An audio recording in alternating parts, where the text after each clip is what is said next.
Debut guest today on 100% Hockey. YouTube, and this is the best part about having the full episodes on YouTube. Martin Biron is going to be on with us, and you're going to watch some energy today on 100% Hockey. What? I don't bring the energy? Different kind of energy. You're a thoughtful type of energy. Marty is just pure fun energy. Marty's there, man. Marty's there. By the way, when you go, I've been to Buffalo a few times this year. When you go out with Marty after a game, it's like being with a rock star. That fan base loves what he and Brian Duff do, and Marty poses for more. It's shades of Don Cherry in the 90s. Mm-hmm. The amount of pictures Marty poses for, and Marty's done a brilliant job. Not many guys. It's one of the best broadcasts in the NHL, like from a regional level.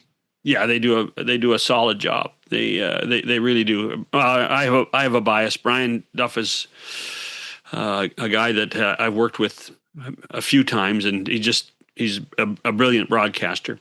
But what Marty has done is, when you consider that English is not his first language, and what he's been able to do as a broadcaster, not just for the Sabres, but he does a great job for TSN on so many different games and broadcasts and Sports Center. Marty might be the hardest working guy in the business in North America. When you think of all the things he does Sabres, but he does Montreal regional. Every once in a while, he does Leafs regional. He's just a fantastic ball of energy with really good information, really good, simple information. You know what else? He fought. As a goaltender, he fought. So we dig into that after the Nedeljkovic Bobrovsky. Well, hold on. I want to hear about your fights in the Manitoba Junior League. I fought once in midget hockey, and my coach wasn't very happy. And I actually did it as fun. Dean Marcician, I don't know whether Dean listens. He's over in Europe now. We fought, and we giggled the whole time because we were buddies. Hold on. So I had lots of people want to fight me, but I only fought once. You stage a goalie fight with a guy that's your pal, and then you laugh through the fight? Yeah. So it was funny because we both wanted to try and do it. You left your mask on, obviously, then. Oh, yeah. Well, no, they were helmets then. We had the bird cages. Right. You couldn't just flip those things off. I watch these guys fight, and I wonder, do they know what they're doing? No, of course they don't. They don't know what they're doing. And you can't grab onto anything because the upper body stuff's flipping around. Well, and some guys have their glove and blocker taped so tight to their hands, it's difficult to get them off, isn't it? And you don't want your blocker off because you want to use your blocker as a weapon, right? Yeah, but then you get into big trouble. Then you're looking at a significant suspension. So it's probably better that you take that thing off. I really don't know what Nedeljkovic was doing getting involved in that, but just wanted to point out one thing. It wasn't his fault. I mean, the other guy came down the ice at him. No, but Ned started it by going in the corner. Well, yeah, because he felt so. Actually, he did a really good interview on TV about the event, and he and Desharnais are great friends. And he felt that whoever hit Desharnais in the corner had put him at a disadvantage, so he was going in to protect his friend. Simple as that, and you do. I'm going to ask Marty about this. You do wonder for both teams is if this is a galvanizing moment. Is this a moment? Remember, like the famous Paul Maurice speech in behind the bench in Toronto. Did you see the ovation that Bobrovsky got when he came back on the ice after thinking that he was kicked out? Even from his own players, even from his own teammates. The camera was down the tunnel. Here he comes. He was like a boxer coming into the ring for a championship fight. Sometimes it's good TV. Although I think he probably was done. Like, I'm finished. We're losing again. Like, there's frustration there. I'll save my thought for a little bit. We'll get to Marty Biron next on 100% Hockey, talking Sabres in the playoff race and goalie fights with John Shannon and Daren Millard. No goalie fights with John Shannon. John Shannon doesn't do goalie fights. I don't fight. I wish John Shannon was a goalie in a fight. I've never been in a fight in my life. I'd I've be never been in a fight. I get fight number 2 going. No, We'll be right back. You know what you'd get? You'd get kicked out of the game for being third man in. That's what you'd do. I know what you'd be doing. You'd say, "Oh, if that guy's fighting Shannon, I'm coming in too, baby." Martin Biron next. NHL TV is now on DAZN. Hockey lives here. Here we go. Watch every game from every team. The best players in the world. And the coldest plays on ice. Watch up to 4 games at once for the ultimate NHL experience. Sign up now at DAZN. As soon as I got the notice that Marty Biron was going to be on with us, I wanted to talk about the goalie fight, but I'm going to hold that. I'm going to hold that as a tease, as we'll discuss the Buffalo Sabres with 100% Hockey and Shannon and Daren Millard. Things are going in the right direction. Is it for real this year? It is more for real than it's ever been. Like, I remember maybe 6-7 years ago, they had a 10-game winning streak. Jeff Skinner had scored the goal against the San Jose Sharks in overtime on Hockey Fights Cancer in November. And it was like they were first. And I remember we were discussing, okay, what would the playoffs look like broadcasting? Because they hadn't done it at the time, 7 years or whatnot. And now it's been 14, right? So it's like, oh boy. I'm not so much talking about what would the playoffs look like, but the team looks better. The team looks like they finally figured out the details. They were in Nashville on Tuesday night, and Tage Thompson, there was a play at the blue line. They're up by a goal, and he could have probably taken the D wide or maybe tried to make a move. No, he chips it in, goes for a change. The maturity of understanding what needs to happen at certain point in the games has been so different from everybody, from Dahlin, from Tage, from Tuck, from the young guys that have been playing a big role. So, I mean, was there a part where they felt like they were overwhelmed by teams in certain situations? Yes, but that's part of hockey. That's the NHL. So they don't let that bother them so much. And it's more mature than it's ever been in that group and in the way they play. And Luukkonen has started to do his job. I mean, even in the loss in Carolina, he was outstanding. Oh, he was fantastic. I mean, everybody talks about Bussy and the save he made on Thompson and whatever, but when you look at the numbers at the end of the night, Luukkonen outplayed Bussy, even in the saves, but in the advanced numbers, the expected goals, and he was great. And now Alex Lyon is back, which when we go back to the start of the 10-game winning streak, Colton Ellis was in net against the Edmonton Oilers. Lyon hadn't had a start. He had one start in 5 weeks, and he was kind of just on the side a little bit. Ellis gets hurt at the end of the first period, has a concussion. Lyon comes in, wins, goes into Vancouver, wins, goes into Seattle, wins. And it's that's Alex Lyon taking the team to another place. But Luukkonen has been fantastic because then Lyon got hurt and Luukkonen had to come in. That's the one thing that's interesting because I hate 3 goalies on a team. And I know that 2026 is different than 2006, right? But it never seemed to work. But Montreal was able to do some pretty good work while having 3 goalies. They're down to 2 now.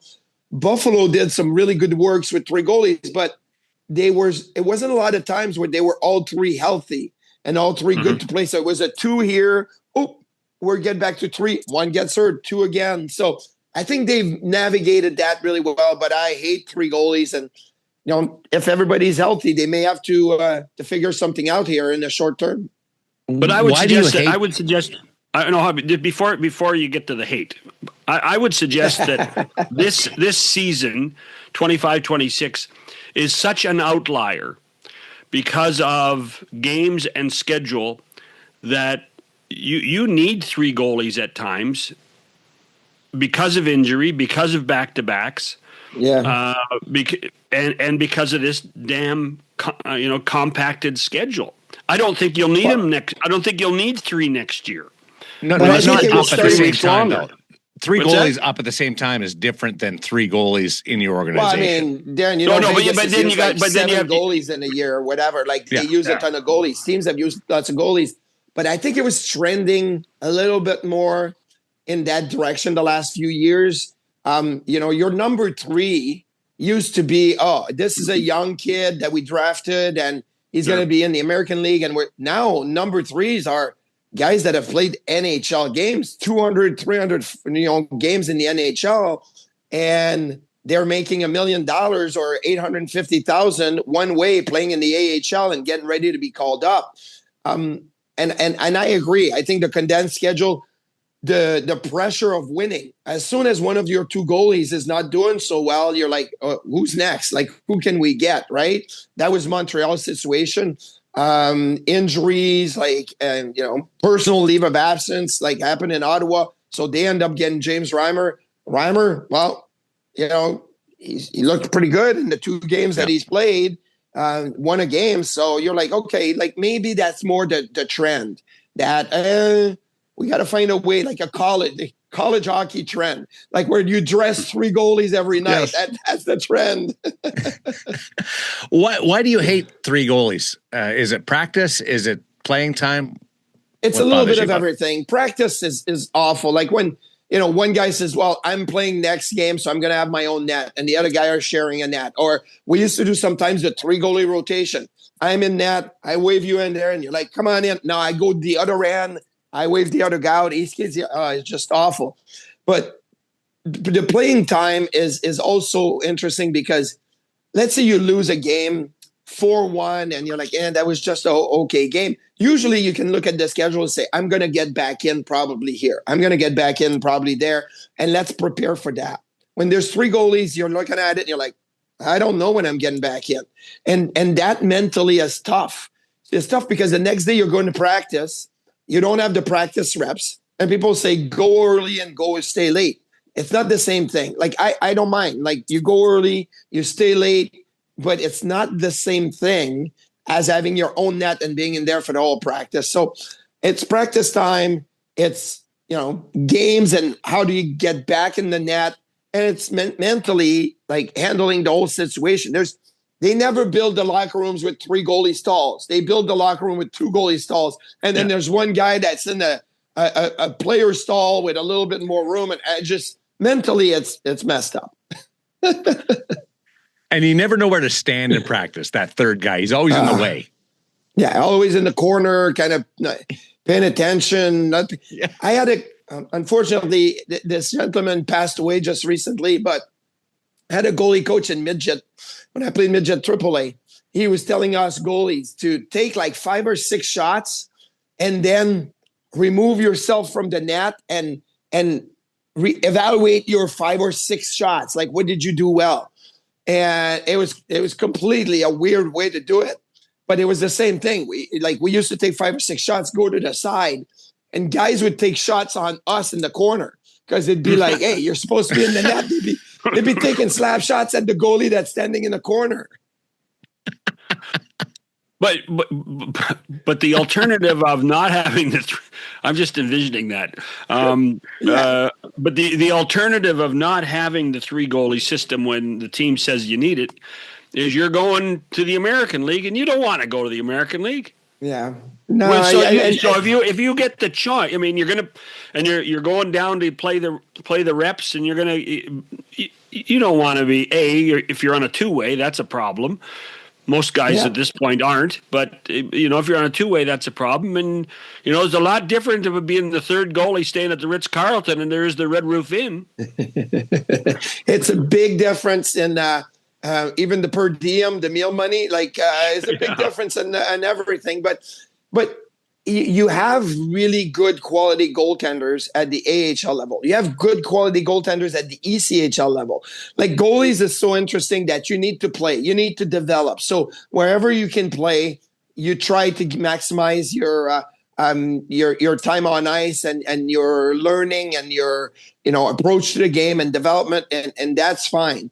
But like even a Jacob Fowler, who is a stud. Like, I really think Jacob Fowler's a stud, the way that he plays. You saw that it's hard to be consistent and to play a lot of games in the NHL. So you may be like really hot for a game or two or three, and then all of a sudden, like you could tell just a young kid, first year pro, like, Merlainen last year was really good in Ottawa. This year's looking like not so good. He played 10 in a row. I felt like 10 in a row, he didn't remember how to play goalie because you're not used to it. You're not experienced for it. So yeah, a Ville Husso or, a third guy that has a lot of experience makes a big difference for some of those teams to either make the playoffs or not. The change in management, is that independent from the run that the team went on, or how much correlation was there?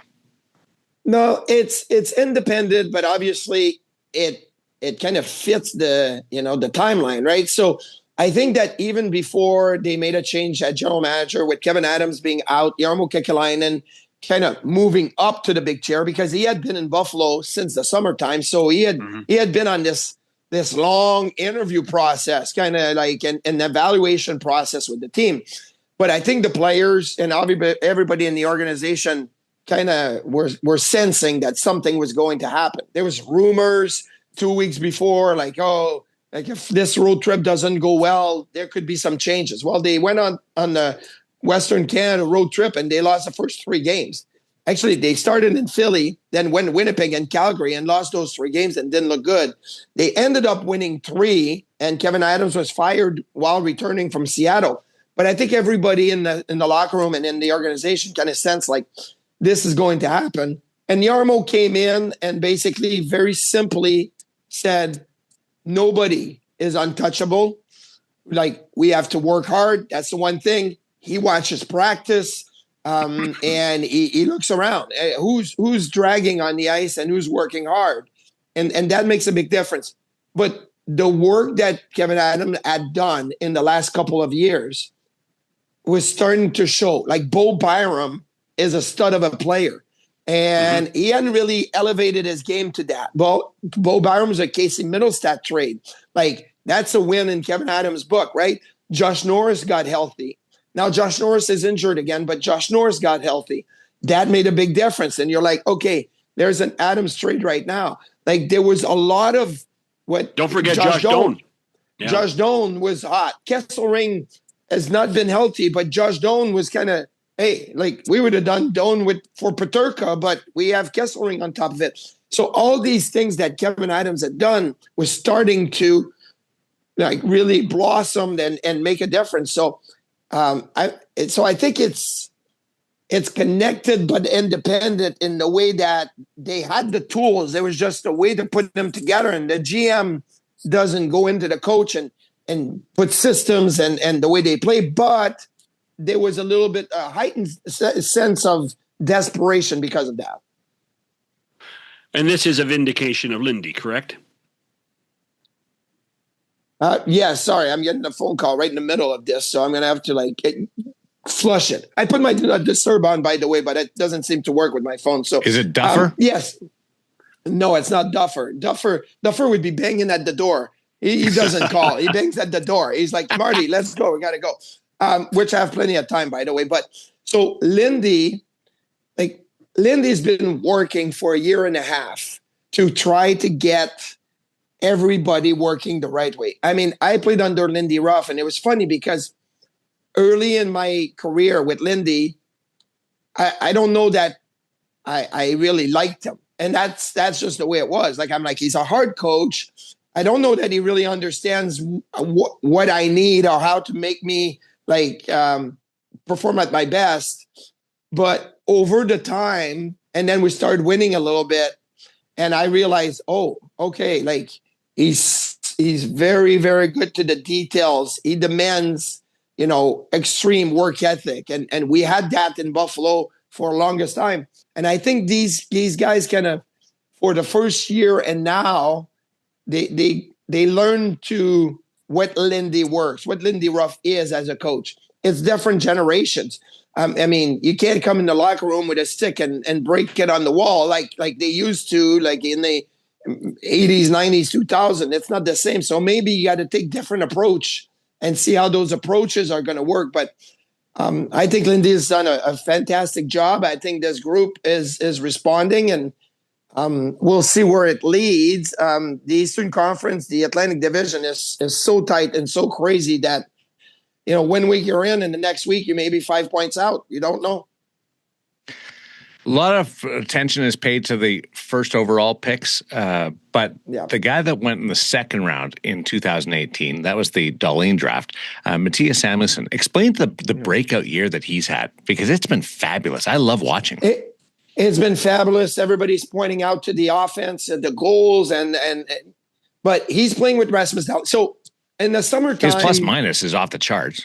Off the charts, and since December 9th, when they started the winning streak, like, I think it's like in the plus 15 to plus 20 range, like in a month and a half. Like, that's crazy. But in the summertime, my projection for the team was Dahlin was going to play with Biron and Power was going to play with Kesselring. And I'm like, what are we doing with Mattias Samuelsson? Is he a third pair guy? Like, because over the last few years, he was banged up a lot. He was injured and he was put into like some tough situation, penalty kill, blocking shots. And every time he blocked a shot, it found like the little spot that was not protected and it broke something. And then he had shoulder problems. And I'm like, where does he fit? Well, because of the injuries in camp, all of a sudden they put Samuelsson with Dahlin, and Samuelsson is healthy and he is looking good. And they've changed the way they defend. Like under Don Granato, a lot of time they would surf across, right? If you're the right D and they're breaking out, you're surfing across and you're going across your partner. And Mattias Samuelsson's a big guy. It's almost like you tell him, take care of your half of the ice. And now they just defend straight back. So sometimes they'll change side, but they just defend straight back. So he's like, I'll take you on one-on-one. Like, I'm going to use my reach. And he's looked really good. But again, like, and he loves to jump off the rush. And this is funny because even in Nashville, I did a little breakdown in the intermission. And I'm like, off the rush chances. Samuelsson takes the puck behind the net. He hits Dahlin on the wing. And they got a 2-on-1. Dahlin and Samuelsson leading the rush. I'm like, they blew right back by the forwards. And they were the first two on the rush to try to create the 2-on-1. Like, that's what Samuelsson's been able to do. He's such a great guy, too. Like, he reminds me a lot of when I played with Darian Hatcher. Like, a big guy that's like, just very slow and steady. But then you play with him and you're like, man, he's so good. The sticks and the details. And finally, like, Samuelsson is kind of health and a good partner. And he's looking like $1 million. The biggest concern... The biggest concern for me is, and you touched on it briefly, is how healthy can Josh Norris stay? Because, they need Josh Norris big time. They need Josh Norris big time. It balances out the lineup. They've had some good young players. Why everybody's calling me? What's going on? People, stop calling me. I'm on the 100% Hockey podcast. With Josh Norris, you need to stay healthy. It balances out the lineup. But here's the big thing. Consta, which we say Helenius now. It used to be Elenius, but it's Helenius. Consta Helenius has looked good in the 2 games that he's played. And he's playing the wing, but he's a true center. He could play center. You've got Noah Ostlund, who's looked good in the games that he's played. You've got Isaac Rosen, who's looked good in the games that he played. So we just did last week a 20 years reunion for the 05-06 season that recaptured the love of hockey in Buffalo after a lockout, after bankruptcy, after years of struggling, post Dominic Hasek and everybody. That team recaptured it all, right? But the reason why the Briere and Drury and Dumont and those guys did so well is because you had the young guys, the Pominville, the Roy, the Van Eyck, the Miller, the Brian Campbell, like you had all those guys helping. So could this group of young prospects be the same group that, well, if Josh Norris is out, you've got talent that can step in, on the shorter term.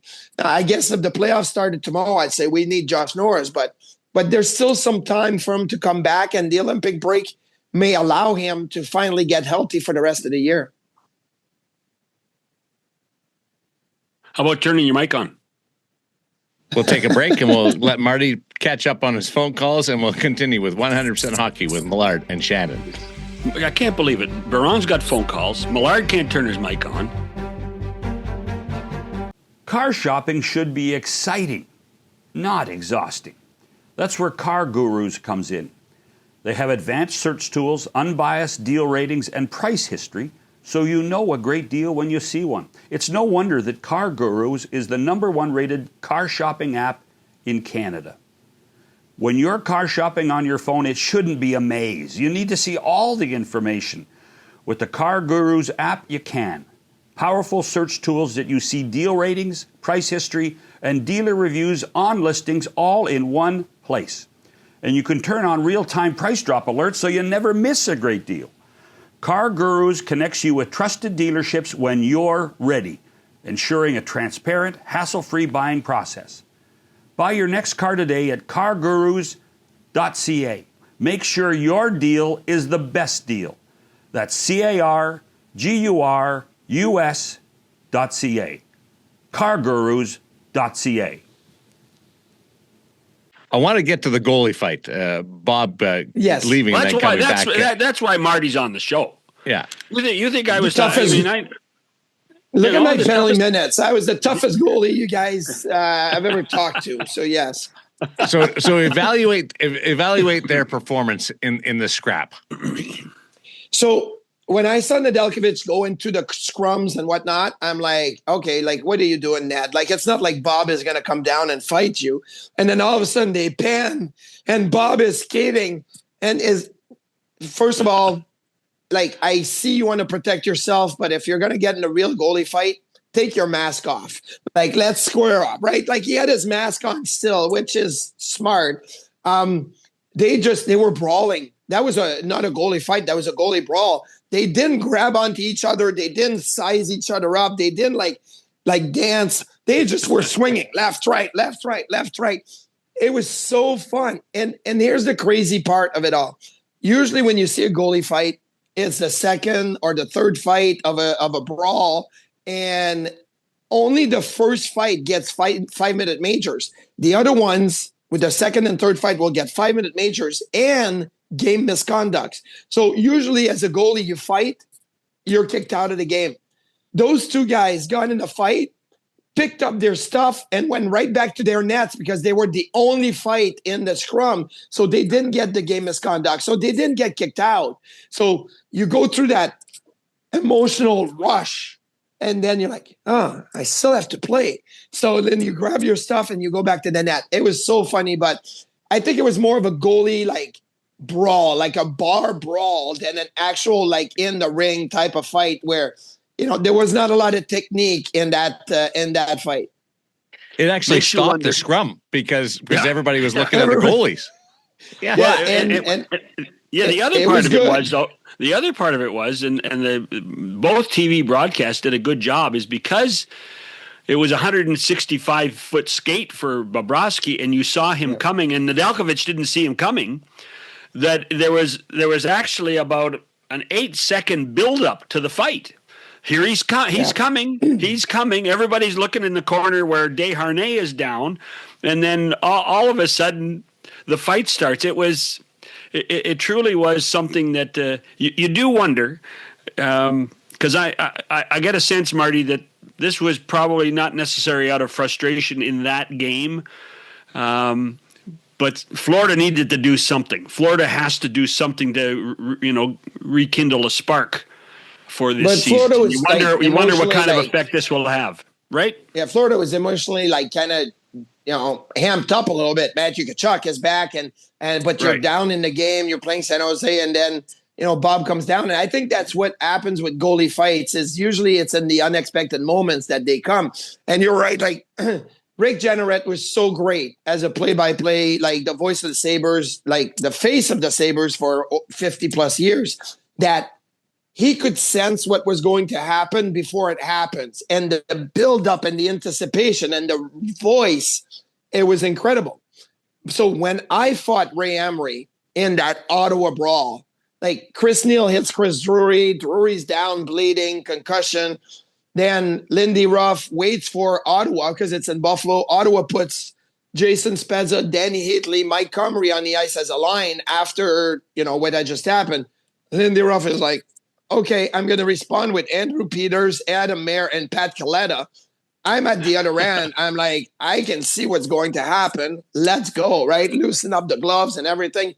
But when you watch the broadcast from the Buffalo standpoint, Rick Jenrette, before the pucks even drop, he's probably standing in the boot and he knows what's going to happen. So the anticipation and the building of that emotion is great. So he's like, and then he goes, and here comes Biron and Emery at center ice. And it's fantastic for the fans to have that play-by-play person, or even the director and the producer in the truck, to know that, oh, this is what's going on. We have to show the fans the build-up. You can't just have like, oh, the camera's here and that's it. Everybody in the building can see it. Try to give them that look at home. But yeah, I mean, I was 0-1 in my career in fights, but I fought to prove, Ray Emery was the toughest guy that ever played goalie in the NHL. Like, that's really what it was. But 0-1. That's okay. I'm not going to do it again. I think Bob thought he was tossed out in the fight. Like, he went to the room for 5 minutes.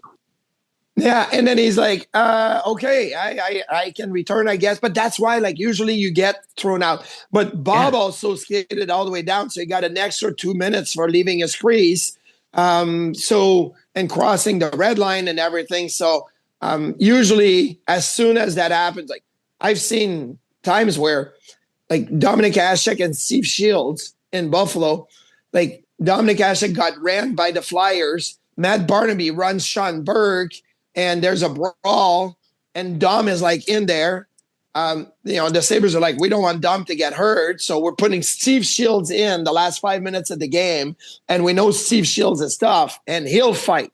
So, like, Dom is sitting on the bench like, well, this sucks. Like, I enjoyed myself, but, Steve Shields was tough. So then Steve Shields and Sean Burke got in a fight. Like, Buffalo people will remember Steve Shields and Gart Snow getting in a fight. Like, Jonathan Bernier and Ryan Miller in a preseason game when John Scott and Phil Kessel went at it. Like unbelievable, right? So everybody remembers these moments.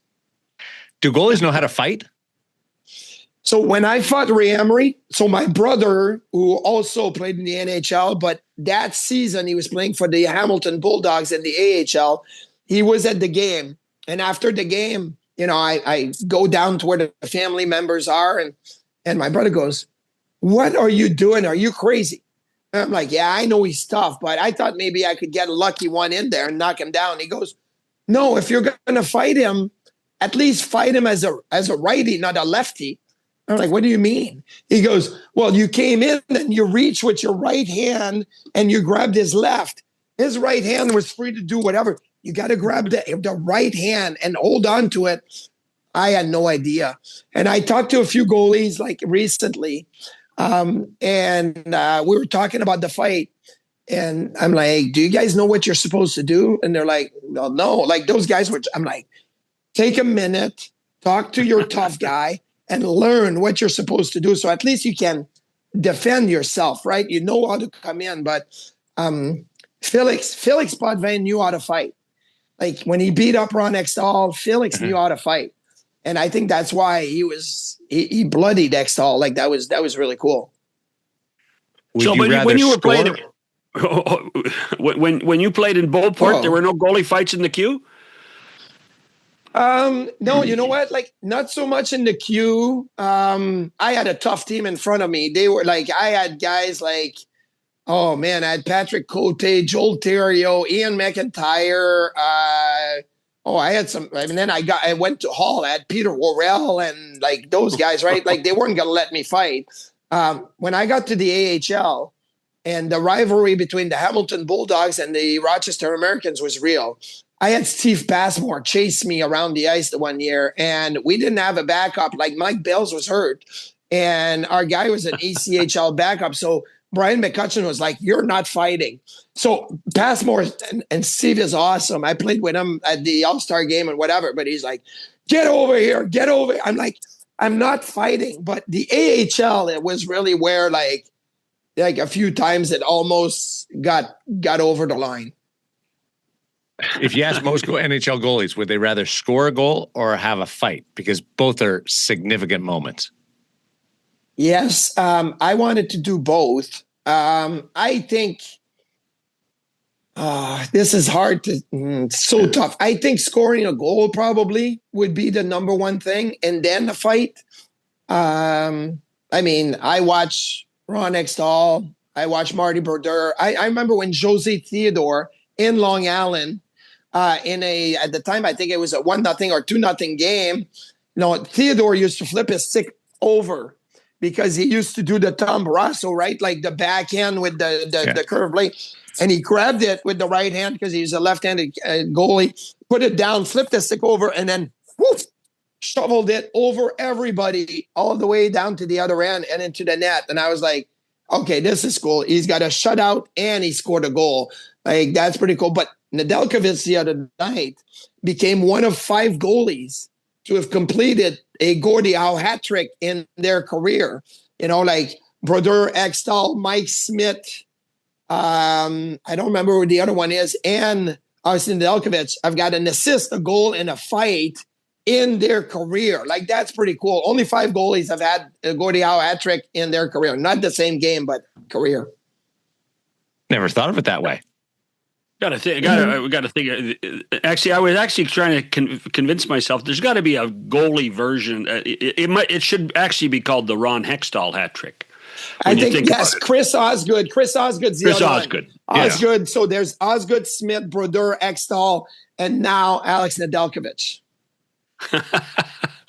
Ozzy could fight. He was sneaky tough. He was sneaky tough. Him and Patrick Waugh was a good fight. But funny enough, I think Patrick had the better of Osgood. Patrick got bloodied when he fought Mike Vernon, who Vernon was a little smaller. But that was the funny thing. Like, doesn't matter if you're big, strong, or whatever.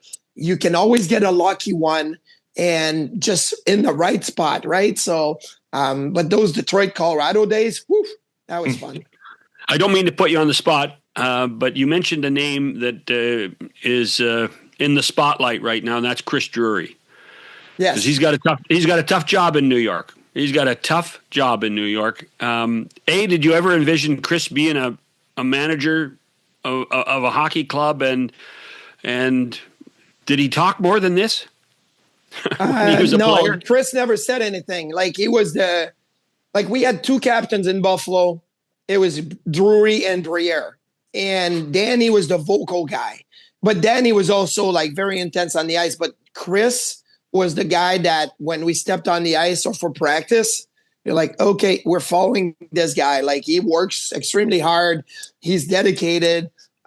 Yes, Drew is a great dude, and I love him. And him and his wife used to have team party at their house. And I remember one day, like, Roy Fitzpatrick spilled like literally a full glass of red wine on their white carpet. And Drew was like, that's all right. He just flipped the coffee table upside down and he covered the wine stain. And he's like, see, it's all good. So Drew is a great guy. But then I went to the Rangers, and I think the end of his career kind of was a little rough with the injuries. And then he basically put a full-on wall between him and hockey for a few years. Like, I didn't hear anything, didn't talk to him, and we used to live like really close to one another. So I was surprised he came back to hockey, but when I played with him, there was some guys that I knew were going to be in hockey for the rest of their lives, and Drury was one of them. I knew Briere was going to be. He's a GM. Mike Greer, he's a GM as well. I played with Jay McKee. Like, he's coaching the OHL, and I think Jay McKee is just a matter of time before he's an assistant coach at the very least, but potentially a head coach in the NHL. Ryan Miller, like Thomas Vanek, like they were smart hockey players, but people that loved hockey so much that I knew they were going to be in that way, right? So it was a little surprising that when he retired, he didn't go right into it. So I didn't know if he was going to come back to it. But he is in a tough situation in New York. Like, saying ahead of time, we're not going to re-sign Panarin or we're not going to offer him a contract. We're in a retool. I'm thinking, like, hey, you're in a retool, but what's your core in New York right now? Igor Shesterkin? Like, what else? Like, you bring back JT Miller. It's not really work. So I don't know. I think this is I wouldn't call it a retool. If I was them and in New York, it's tough, but I would say we got to strip it to the bare bones and try to build it back up again. And then on the Sabres front, 3-point cushion on a playoff spot is tenuous, but given what the organization has been through, does it feel less stressful or more stressful? It feels very stressful because, you guys know I work with Brian Duff, and Brian Duff watches every minute of every game, the late nights, the whatever. And the next day is like, that team looks good. And I'm like, I know. He'll text me at 1 a.m. Like, did you see this? Did you see that? I'm like, dude, like, I know I'm stressed. I know it's stressful. So it feels more stressful. They got 2 games against the Canadiens before the Olympic break. And, that's tough. They got Florida, Tampa right before the Olympic break. That's tough. Like, every game that they're playing feels like they better win this one, because if they don't, then it's the next one and the next one. That's what happened in Nashville, right? Like, they lose to Carolina. You're looking at Nashville. You're like, that's a must win. Like, most organizations are not going to call that a Tuesday night in Nashville a must win ever at game 49. But our Buffalo situation is like, that's a must win. And they go in Montreal, that's a must win. Then they go in New York Islanders, that's a must win. Like, it's like, it always feels like that right now. Well, the run they've been on has been spectacular when you think about it. But and you would probably think with what they've done that they'd be closer to the top of the division than just still be in a wild card. And that's the frustration more than anything, is that there is a little bit of a feeling, and the Sabres, there's a few teams like this that they play well and they're still spinning their wheels. Well, when you have Detroit playing as well as they have in Tampa on the streak that they're on, and Montreal.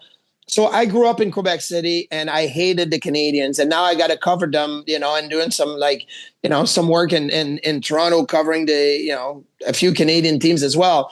And my dad still to this day will text me and be like, they're so lucky. From the 70s, he's hated the Canadians, right?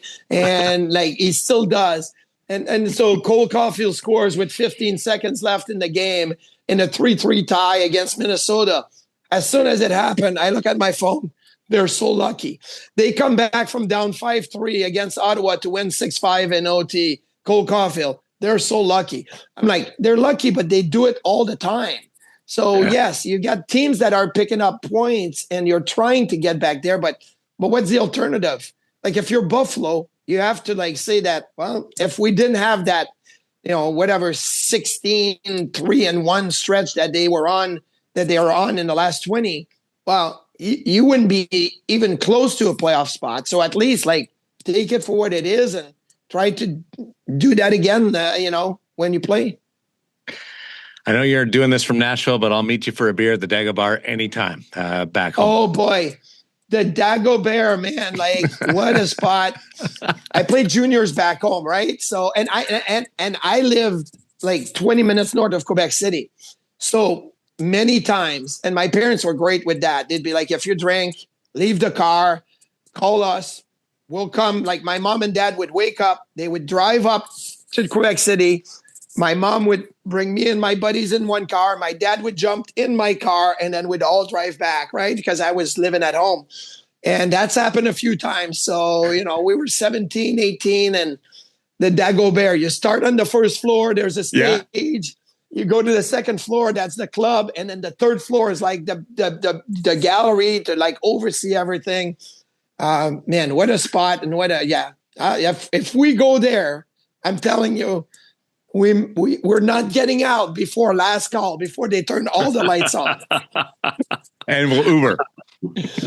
And we'll just go right across the street to the nice little hotel, and we're staying there. Book a room.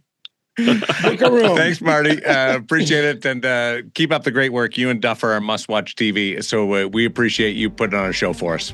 You guys are awesome. So yes, thanks for having me. That was great. With the NHL app, you can listen to every NHL game right from your phone. And with home and away broadcast feeds, you choose your way to listen. And he scores! Whether you're at work, at the gym, or stuck in traffic, the NHL app puts you right in the action all season long. Every team, every game, everywhere you go. Download the NHL app and never miss a moment. I understand it being stressful, what Marty was saying about game to game. But given that they've missed so many years and they've got a bit of a cushion, I thought there might be just more enjoyment of it. I guess from the outside, it's different when you're in the middle of it. Yeah, listen, that what's going on in the Atlantic Division? A friend of mine who works at TNT and does Fox Football, Ben Boma, sent a note. It was before the Minnesota-Toronto game. So since December 23rd, the top 6 records in the National Hockey League, not just in one division, the top 6 records in the National Hockey League are all owned by teams in the Atlantic Division. So it's the Central Division from the front half of the season. What they were doing. Well, no, but not. Except it goes deeper. A lot deeper. It's not 3 teams. It's 6 teams. You know, I mean, Toronto, Buffalo, Tampa, Montreal, Boston, Detroit. The worst of those teams is 8-3-1 at that point, as of Monday. That's the worst. Some teams are up at 9-0-1, 9-2-1. The Atlantic Division has become a gauntlet. And what's going to happen after the Olympic break is they're going to end up playing a lot of games against each other. It's going to be nuts in the division. And as well as Buffalo's played, the challenge in making sure that your group can emotionally stay engaged is going to be a real challenge. I think. I really do. If they can get and keep winning until the Olympic break, best thing that will happen to them is for having them regroup, get some downtime, and then refocus for the March-April run. But everybody gets that opportunity. Yes, but not everybody. Not everybody's been out of the playoffs for 14 years. Not everybody's felt the pressure of what's gone on in Buffalo. These guys, even if they're 22 years old, have heard about how bad it's been in Buffalo, and now these guys have been able to carry the mantle and be so good of winning 16 of 20.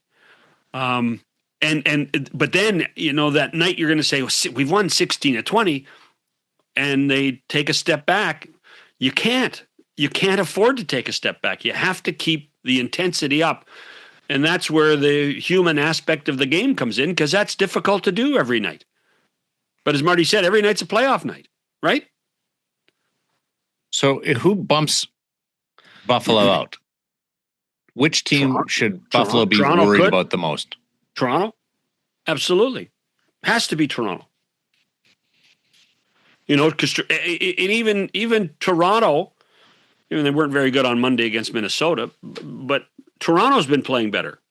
So it's a fascinating,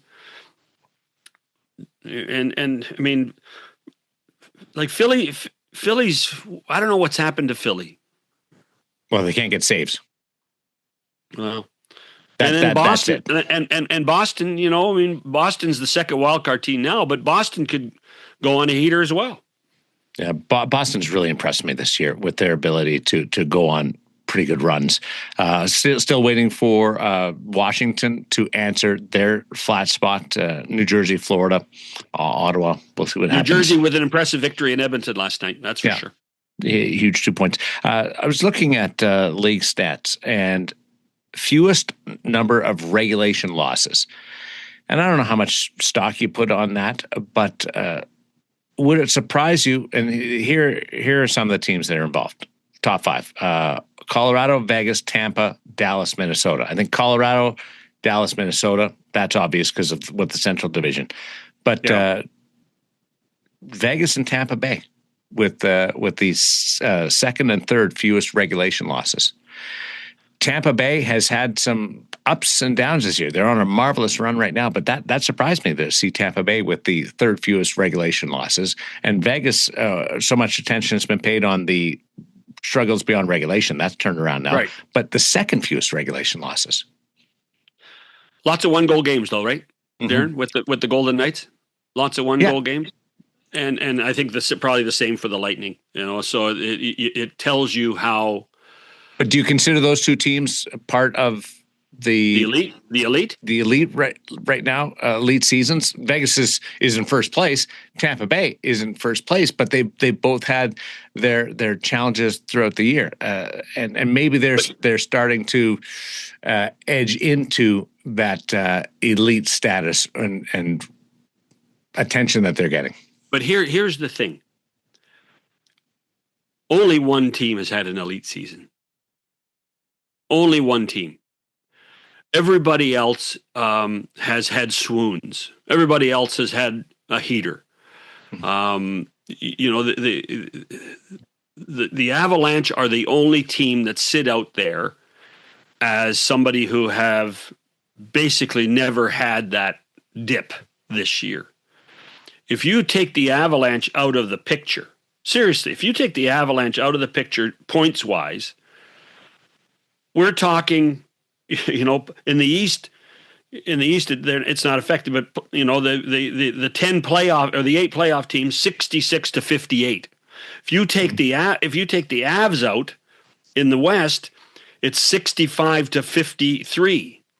It's not much different. They've created this illusion that it's different. There's 31. The Rangers in Vancouver now are not officially out, but officially out. But everybody else still thinks they have a chance right now. Everybody else thinks I just didn't have Tampa as the second best point total in the National Hockey League.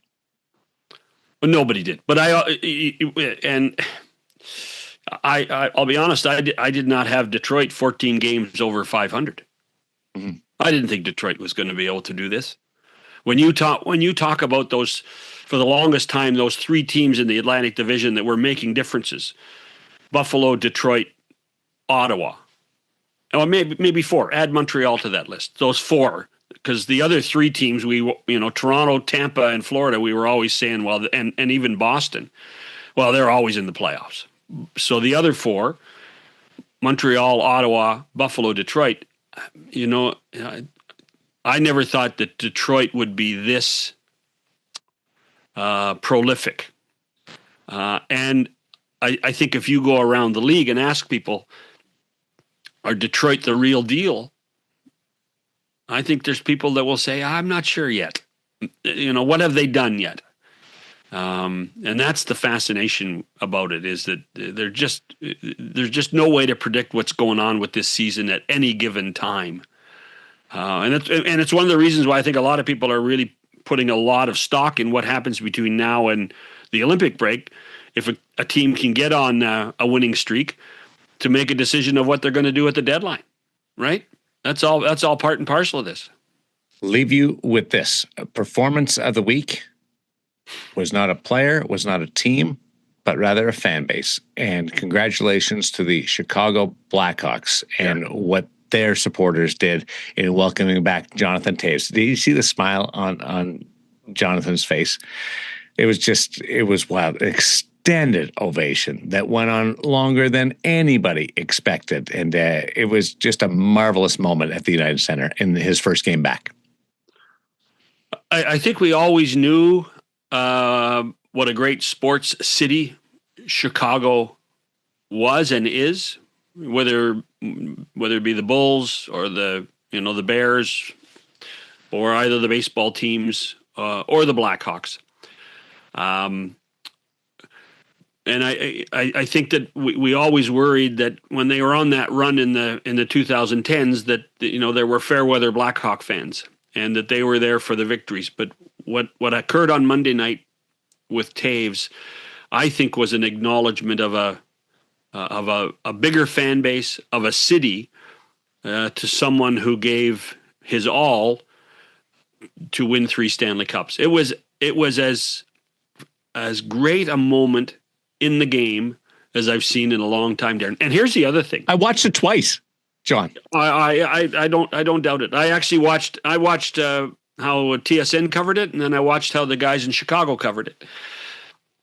But here's the other thing. It will be now known as a great moment in Winnipeg Jets history as well.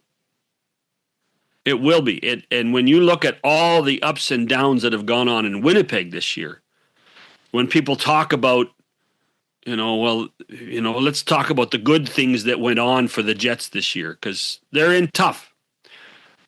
Jonathan Taves' return to Chicago will be one of them.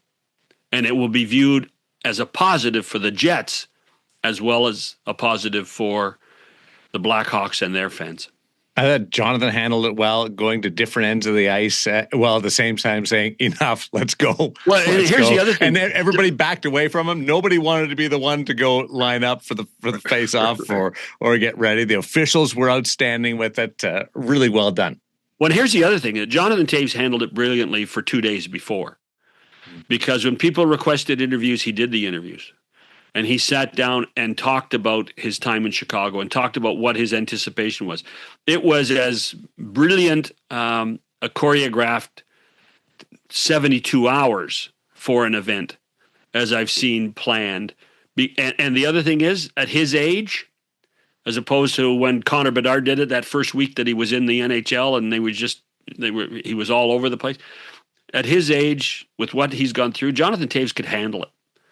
Jonathan Taves could deal with everything that was going on and all the questions and the repeated questions of every interview, and he